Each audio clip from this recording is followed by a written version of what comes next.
La negociació col·lectiva de comissions obreres responsable i rigorosa és l'instrument per avançar, com hem demostrat durant molts anys, i no només en les administracions públiques, i no el populisme de tot o res. Això només es pot fer duent a terme un sindicalisme basat en la negociació col·lectiva real i no en la simple queixa o demagògia.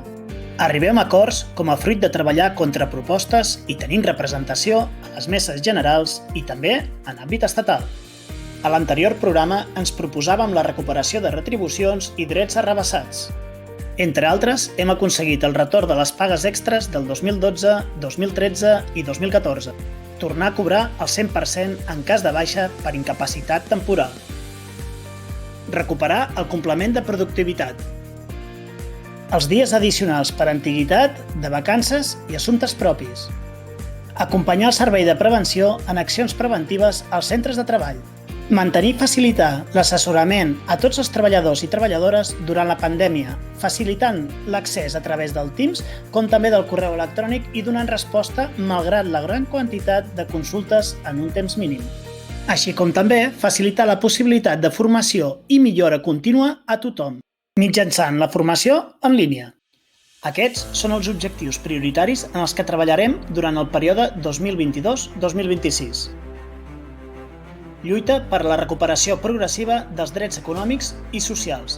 Continuarem amb la recuperació de tot allò pendent, com el Fons d'Acció Social, el Tiquet Menjador, els 9 dies d'assumptes personals i altres.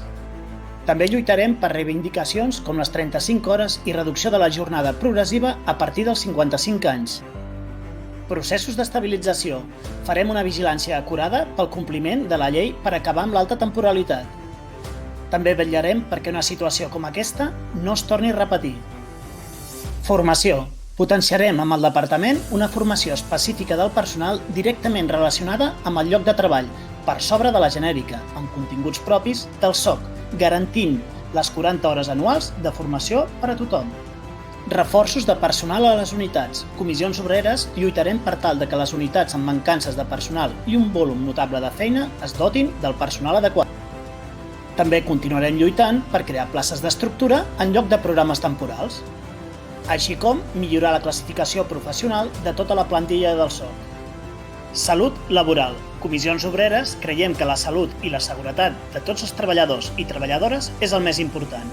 Per això estem molt atents a detectar i recollir tots els incidents, accidents i possibles riscos. I darrer objectiu, CIFOS. Potenciarem la formació i les dotacions de personal.